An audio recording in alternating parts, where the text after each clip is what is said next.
Good afternoon. This is News 13. Today there was an early morning robbery at CBA gas station in Eastern Europe. We are interrupting this newscast with breaking news on the European heat wave. An anticyclone is going through many parts of Europe, causing the major temperature to increase. We will now head over to Emily for more information on how this all started.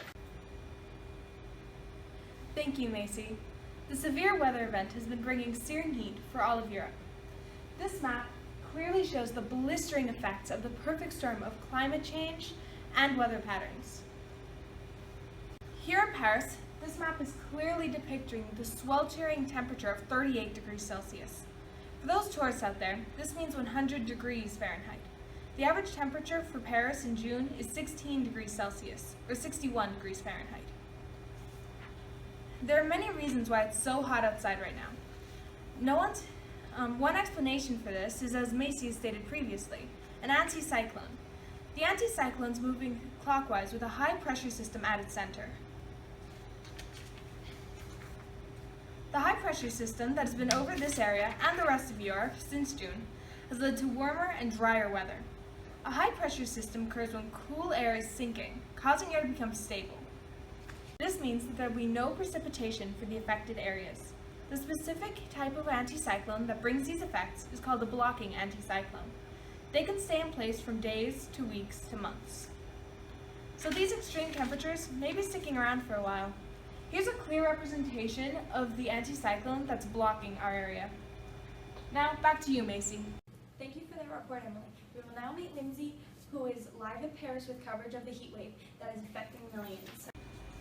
Thank you, Macy. I'm live in Paris with Caroline Amari. She's affected by the European heat wave that is affecting many others. What is affecting you the most and why? Well, the thing that's affecting me the most is the harvesting, because due to the heat wave, many crops are dying and prices are rising. The price of water is going up as well, and we only water in these conditions. For the past few months, we've reached over 100 degrees in many parts of Europe. Many friends and loved ones have passed away due to the extreme heat. I have been personally affected because I was very unprepared for the intensive heat. So I had little air conditioning prepared, and I have not gotten any supplies due to the fact we are not supposed to get the increasing temperatures in this part of Europe. It is very clear to see how bad the conditions are due to the devastation around me. Due to the heat wave, grass is dying all over, and there is no precipitation in the forecast. Temperatures have been well above 20 to 30% average across the country. France had the record temperatures at 104 degrees for 7 long days, and the highest death rate at 14,802 people. Thermometers are breaking at the highest temperatures they've ever been at. Let's go back to Macy, who is live inside the station. That was a great report. Thank you, Lindsay. The wave started in June and is still continuing. The UK, Italy, Portugal, Holland, Spain, Germany, and Switzerland have all been affected during this time. There has also been a number of forest fires throughout Europe. These forest fires have been burning houses and leaving residents stranded. Something like this can happen again by the year 2050. Now back to Emily with more on the weather. Thank you, Macy.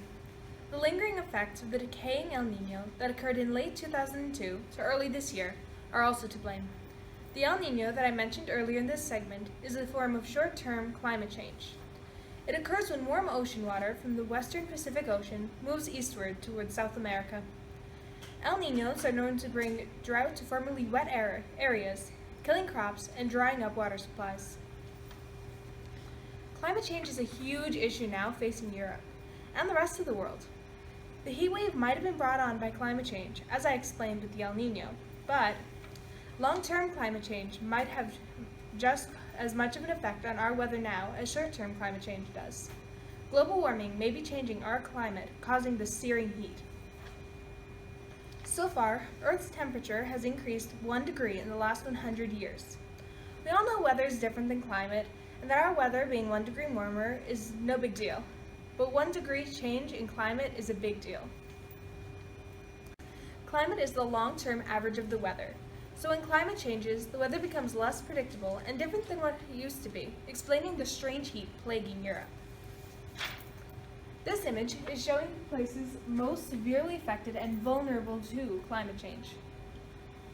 France is here in the red zone, and this shows that climate change is likely to have caused this heat wave. It is likely to affect our area again. Thank you for that great report, Emily. As Emily has said, there are short-term and long-term changes that will continue to affect us. We are hoping this extreme heat wave does not have an effect on the rest of the world. There is so much to blame in the Europe heat wave, but scientists are currently researching the major cause of this event. We will continue to bring live updates as we find out more from the team at News 13. We hope everyone is safe and hydrated and have a great day.